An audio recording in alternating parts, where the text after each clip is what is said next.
दोस्तों, किसी भी पार्टी को चर्चित होने के लिए 3 चीज़ों की आवश्यकता होती है: चर्चा, पर्चा और सबसे इम्पोर्टेंट बात होती है खर्चा।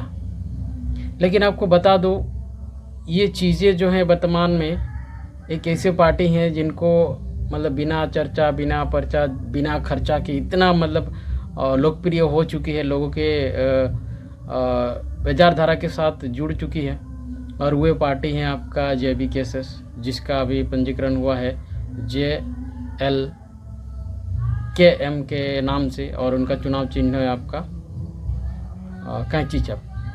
और हमने भी देखा इस चीज़ को कि जहाँ भी सभा होती है, जयराम जो कि प्रदेश अध्यक्ष है, जयराम महतो जी, वहाँ पर लोग जो अधिकतर मतलब अपने पैसे से मतलब इकट्ठा होते हैं उनको सुनने के लिए। हज़ारों लाखों भीड़ देखने को मिलती है।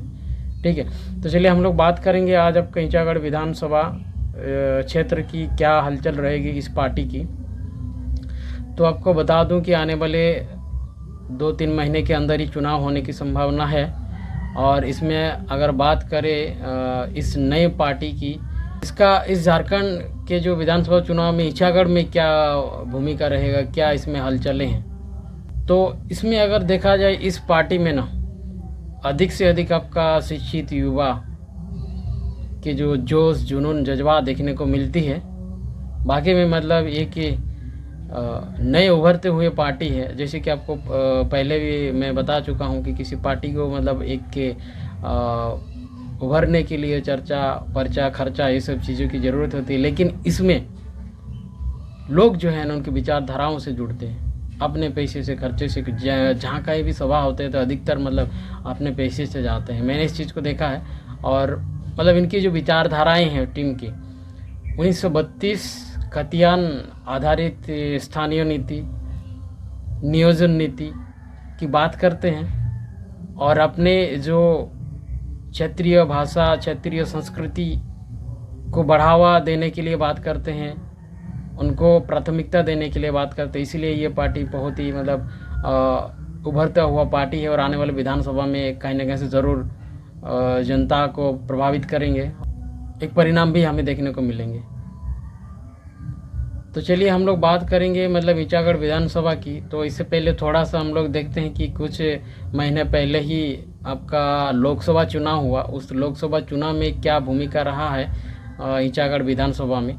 तो चलिए, जैसे कि इचागढ़ विधानसभा आपका रांची लोकसभा क्षेत्र के अंतर्गत आती है। और रांची लोकसभा क्षेत्र में आपका 6 विधानसभा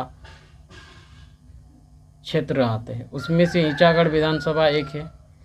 ठीक है, तो बता दूं कि इसमें आपका जो है JBKSS के यहाँ पर प्रत्याशी उतारे गए थे देवेंद्र महतो, जो कि एक बहुत ही मतलब क्रांतिकारी, चर्चित प्रत्याशी रह चुके हैं और अभी भी लड़ी रहे हैं।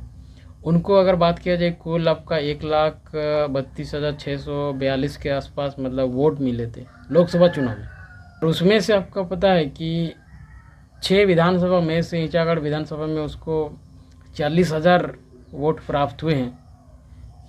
आप यहाँ एक अंदाज़ा लगा सकते हैं कि लोगों की जो विचारधाराएं हैं इचागढ़ विधानसभा में, उनके प्रति कहीं न कहीं से ज़रूर प्रभावित हुए हैं लोग। और 40,000 वोट लाए हैं। मतलब आने वाला जो विधानसभा चुनाव में ज़रूर एक बदलता हुआ नज़र आएगा, बदलता हुआ रूप नज़र आएगा। और चलिए थोड़ा सा बात कर लेते हैं उसी को आधार मानते हुए कि 6 विधानसभा में से अगर एक ही विधानसभा में 40,000 वोट मिलती है, वो भी इचागढ़ विधानसभा में, तो ज़रूर आने वाला समय में जो विधानसभा चुनाव होगी उसमें आपको कुछ ना कुछ बदलाव ज़रूर देखने को मिलेंगे, कुछ ना कुछ तो प्रभाव डालेंगे ही।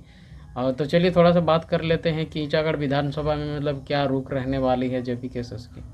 तो आपको बता दूं कि इचागढ़ विधानसभा में जो है JBKSS के कार्यकर्ता मतलब अधिकतर अगर देखा जाए को देखने को मिलता है, जो हमेशा मतलब अपने क्षेत्र में लोगों के प्रति जाते हैं, लोगों के दुख दर्द में साथ देते हैं और जो भी समस्याएं होते हैं उनका समाधान करते हैं। और वो है आपका गोपेश महतो जी। गोपेश महतो एक ऐसे मतलब यहाँ पर फील्ड में काम कर रहे हैं जो कि दूसरे JBKSS के कार्यकर्ताओं से बहुत आगे काम कर रहे हैं।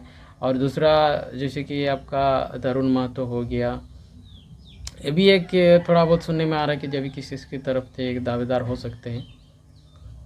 और एक चेहरा का नाम आता है तीसरा, खोगन महतो, ठीक है, वो भी मतलब थोड़ा बहुत चर्चा में है कि JBKSS की तरफ से मतलब प्रत्याशी हो सकते हैं। लेकिन अगर बात किया जाए ना, मतलब जिस तरह से पार्टी की डिमांड होती है कि एक जुझारू, करवट, निष्ठावान, युवा, शिक्षित और संघर्षशील प्रत्याशी चाहिए, और वो प्रत्याशी अगर बात करें तो सही में फिट बैठता है आपका गोपेश महतो। और वो निरंतर अपने क्षेत्र में 24 घंटे आप बोल सकते हैं, दिन रात अपने क्षेत्र में कहीं भी समस्या होती है तो तुरंत पहुंचते हैं और उनका समाधान करते हैं। और इसलिए हम कह सकते हैं कि जो आने वाला विधानसभा चुनाव है उसमें आपका गोपेश महतो का एक प्रबल दावेदार के रूप में JBKSS की ओर से हो सकते हैं। और जी हाँ दोस्तों, इसमें क्या है कि पता है आपको, जो एक बहुत बड़ा प्रभाव डालेगा, जैसे कि मैंने पिछले वीडियो में बताया था, जो आजसू और BJP का जो गठबंधन की जो प्रत्याशी होंगे उसमें जो मतलब हम लोग बात कर रहे थे कि जनमत के बारे में, ठीक है, कि आजसू का जनमत काफ़ी ज़्यादा है। लेकिन आपको बता दूँ, ये अगर प्रत्याशी उतर जाते हैं ना JBKSS के, तो बहुत प्रभाव डालेंगे दोनों टीम, मतलब ये को चाहिए मतलब JBKSS आजसू का हो या BJP का हो, अगर प्रत्याशी देते हैं यहाँ पर JBKSS का, देने का तो ज़रूर देंगे, तो प्रभाव बहुत बड़ा प्रभाव पड़ेगा दोस्तों। 40,000 वोट मिले थे, मतलब समझ ही रहे हैं, एक बहुत बड़ा प्रभाव पड़ने वाले हैं।